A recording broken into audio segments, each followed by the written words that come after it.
If you're over here in Halifax, one place well worth a visit are the Halifax Public Gardens. Only 5 minutes from downtown and they're open from May to November. But the best time of the year to come here is actually June or October because you get the spring flowers or the sensational autumn colour. And it is spectacular. Oh, it's beautiful. Let's not talk about it. Come on, we'll show you. Once you enter the gardens, you'll find they're full of colour plants like dahlias, begonias, chrysanthemums and celosias, which add bright colour contrasts to the autumn foliage. Now, the trees are stunning, and one of my favourites are the weeping elms, which are enormous.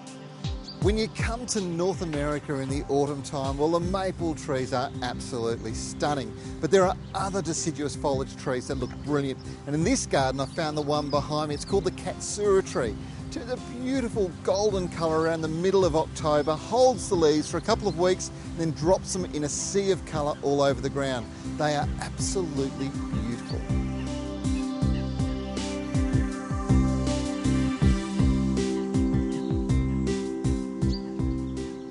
Now, can you imagine the era here? You know, having a garden was something really special. Only the elite in society could have it. So when they opened a public garden like this, the occasions would have been just spectacular. Yes, yes. And of course, back in those days, in the mid-1700s, they would have all been dressed up in their Victorian garb, maybe the band playing in the rotunda. Oh, you can see it, can't you? Cups of tea on the lawn, it would have been fantastic. And I suppose we've got the remnants of that era still here in this garden. The great thing about it is it hasn't changed after all these years. Yeah, I'll tell you what, some of these trees would be 250, 300 plus. At least. They would have seen a few things in their time, maybe not just tea parties either. Oh, I bet.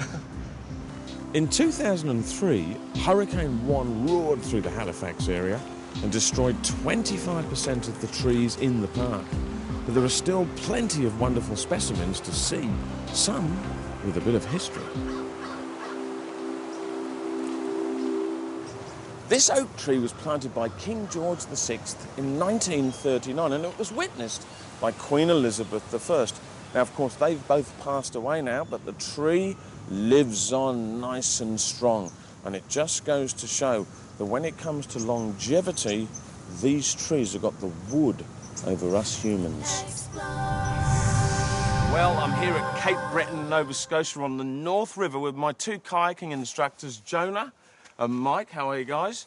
Good. Because that's what we're going to do, kayaking on the North River. Now, I'm in the gear, but I do need a little bit of instruction. So can you just talk me through some of the stuff? I haven't done it for a while. Yeah, the safety gear and all that jazz, yes. You know. I see. Well, first what you need is a skirt. Lovely. You step in there like this. Okay. You can try that. Okay. You can try that out. The skirt on. Where does this go? It goes just below your chest, very high up. Yeah. Oh, isn't it? Right. That's very fashionable. It looks great. Beautiful.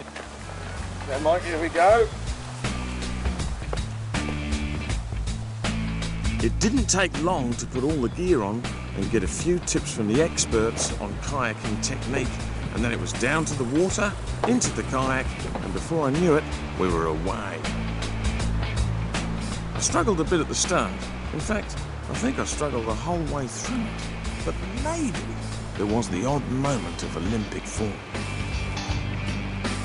This really is a great way to experience the Canadian outdoors. So peaceful and serene.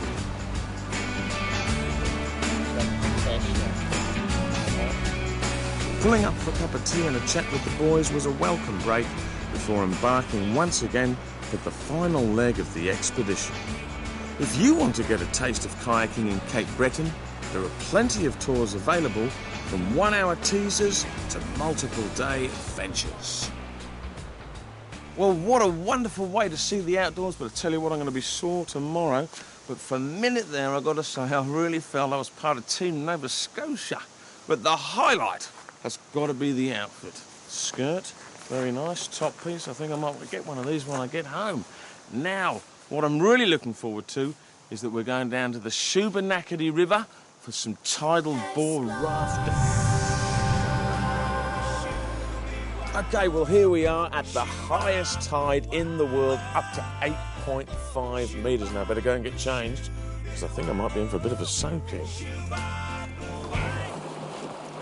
It was all aboard the inflatable, and we were off down the Shubenacadie River, waiting with anticipation for the tide to start flowing and the fun to begin, taking in the beautiful scenery along the way. It wasn't long before we were in amongst the rapids. It was a bit like rafting through a sea of hot chocolate, only without the heat. The initial sprays and waves of water were no match for the wet weather gear, but after crashing into the bigger waves, the water got inside and through to the skin. And certain parts of the anatomy were less than impressed.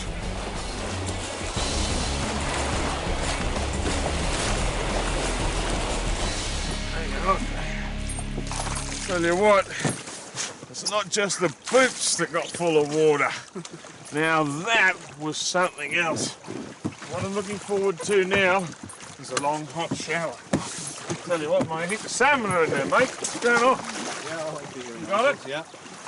Woo. Well, how special is that, Trev? Eastern Canada, truly spectacular. Absolutely beautiful. Look, if you'd like to find out more about this fantastic part of the world and see the show again, you can actually do it by going onto our website. You can. Now, Neville, Hotel de Ville. You like it? It is fabulous. Absolutely beautiful hotel in the heart of the old part of Montreal. It's a stunning place, and really you're going to love Canada. And next week we're back with another Gurus Explore destination, completely and utterly different, a bit closer to home. It's the Wild West.